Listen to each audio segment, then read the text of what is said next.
Nagpaplano ka ba ang kumuha ng bagong sasakyan and wala ka pang idea sa car loan process? This video is perfect for you. Tara, dali kita sa process. Step 1. First step, fill out po tayo ng application with your complete information and isasubmit po natin sa banks. We have different banks like BPI, BDO, and East West Bank.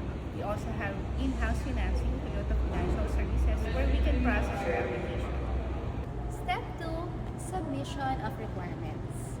Happy day po. Ma'am, this is Rita Toyota Pasig, ma'am. Ma'am, na-receive ko na po yung application nyo. Ang next step po natin for locally employed po, ito yung mga list ng requirements na isasubmit natin.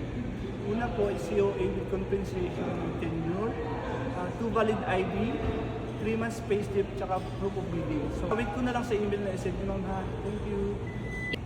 Happy day po, this is Carlo Catino po from Toyota Pasig. Sir, na-receive ko na po yung application natin.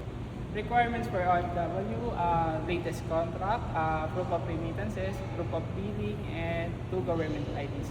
Hintayin ko na lang sir sa email yung ating requirements para ma-work out natin sa mga banks. Thank you po. Happy day po, this is Josh from Toyota Pasig. Na-receive ko na po yung application nyo. Bali po, ang next step po natin ay magpapasa na po tayo ng requirements.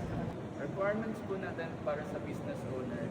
Valid IDs po, business permit, and 3 months latest bank statement po. Ang purpose po nito para makita lang po ni bangko yung pumapasok na income sa atin. Wait ko na lang po yung requirements sa email ko, then i-process ko. Thank you po. Step 3, we will undergo CI process.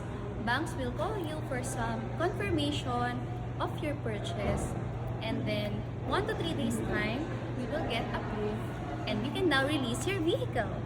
Happy day, ma'am. This is Nico from Toyota Pasig. Ma'am, good news. Approve na po yung application nyo. See you and thank you, ma'am. Here in Toyota Pasig, we take good care of each of our customers because we aim for happy customers for life. Come and visit us